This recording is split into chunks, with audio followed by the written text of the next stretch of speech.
Nothing says Star Wars quite like the lightsaber. These iconic weapons were the symbols of the Jedi Knights, representing hope and freedom.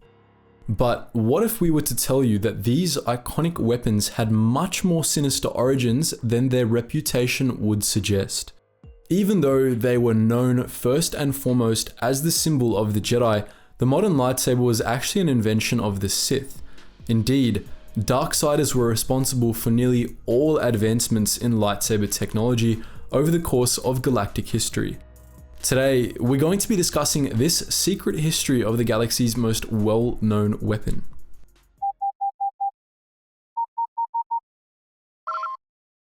Attention, Sergeant on deck! The modern lightsaber was a simple but elegant weapon. Essentially, it was a circuit. Energy from a high output power cell was focused through a set of special crystals which converted the energy into a sort of plasma beam that extended out from the hilt for about a meter and then curved in on itself and fed energy back to the power cell.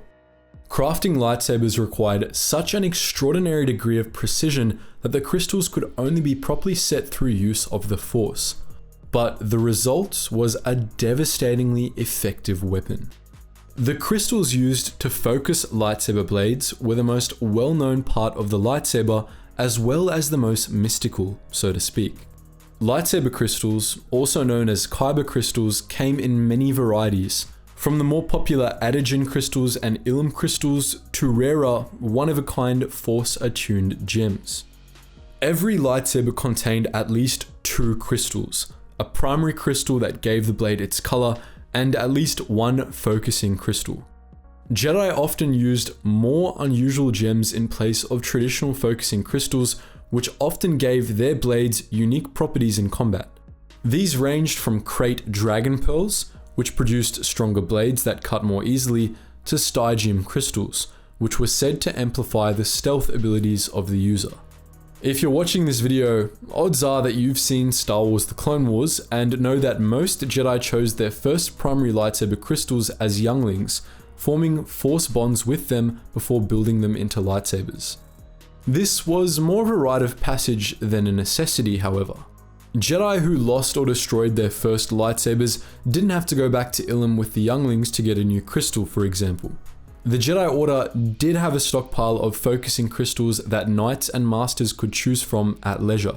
Indeed, some Jedi were known to switch out the primary crystals they had acquired in the Gathering in favor of more unique ones.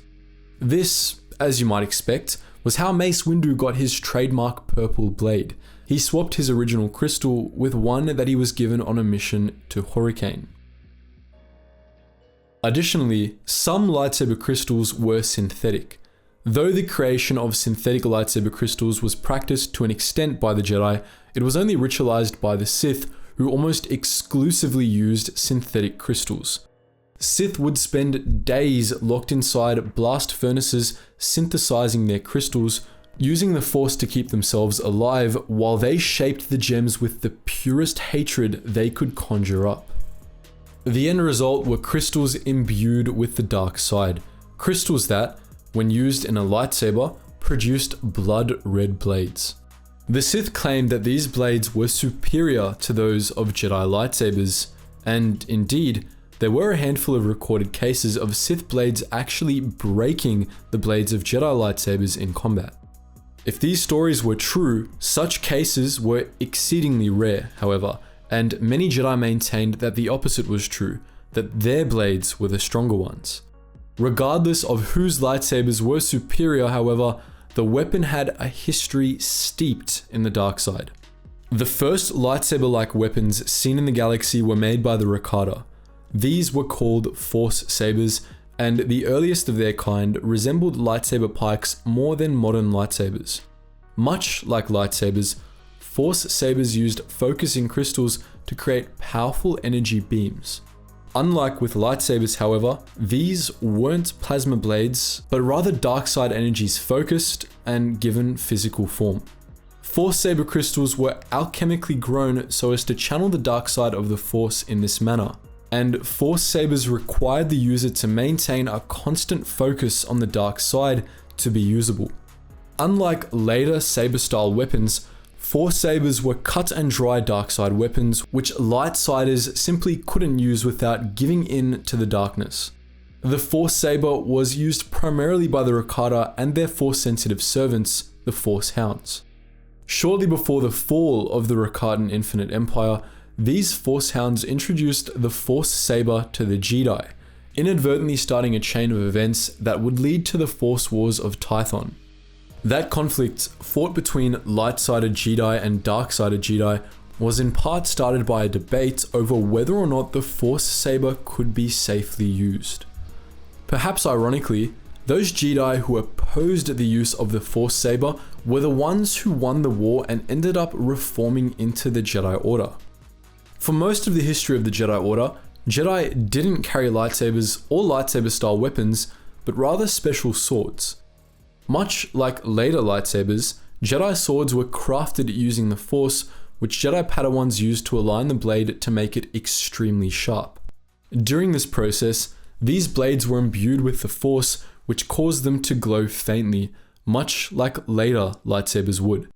The Jedi created a great many traditions concerning these swords, which would, in later years, be applied instead to lightsabers. A few thousand years into the history of the Jedi Order, the Jedi began looking for high-tech alternatives to their Force-imbued swords, after the fashion of the Force sabers of old. Instead of attempting to replicate the dark side-based blades produced by Force sabers, the Jedi's first attempts at creating lightsaber-like weapons utilized a sort of frozen blaster technology.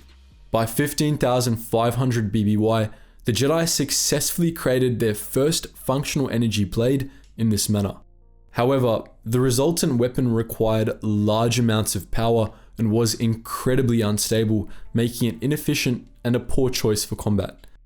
These sabers were only really used as ceremonial weapons or siege weapons. As time went on, however, the Jedi further refined the design of these early lightsabers, and eventually they created the first proto-sabers. These weapons were much more stable than the Jedi's earliest attempts at energy blade weapons, though they still required external power packs to operate. Proto-sabers could be considered the first real lightsabers, and despite their limitations, they quickly replaced Force-imbued swords as the iconic weapons of the Jedi Knights. It was in the time of the Proto-saber that lightsaber combat techniques first developed. Proto-sabers were still the primary weapon of the Jedi during the Second Great Schism, when a band of Dark Jedi broke off from the Order and started a century-long war. At the end of that war, the surviving Dark Jedi were banished to Korriban, where they became the first Dark Lords of the Sith. They brought their Proto-sabers with them and put them to use in subjugating the Sith species and founding the first Sith Empire. When they returned to the galaxy at large 2,000 years later, during the Great Hyperspace War, the Jedi were still using Proto-sabers. The Sith, however, were not. During the days of the original Sith Empire, the bloodthirsty Lords of the Sith further refined the Proto-saber design, eventually inventing the modern lightsaber. They made great strides in lightsaber combat techniques as well, with Dark Lord of the Sith Tulak Hord having been one of the greatest lightsaber duelists of all time. The revolutionary advancements the Sith made to lightsaber technology made the weapon much less clumsy, allowing for faster paced combat and more complex maneuvers. Despite this, the original Sith actually didn't use lightsabers all that much, as they largely preferred alchemically enhanced swords. Nonetheless, there were still plenty of Sith who used lightsabers around during the Great Hyperspace War. Following that war, the Jedi copied Sith designs and made their own modern lightsabers, which, ever after, represented their order first and foremost. Over time, the dark origins of the modern design were forgotten, and the Jedi generally preferred to keep it that way. However, the modern lightsaber would not be the last advancement in lightsaber technology made first by the Sith. The Sabre Staff, commonly known as the double-bladed lightsaber, was a Sith design, first used by Exar Kun. The Light Whip was likely a Sith design as well, and indeed, the most well-known Light Whip users were all Sith. So that's the sinister history of the lightsaber that you probably didn't know about. But what do you think?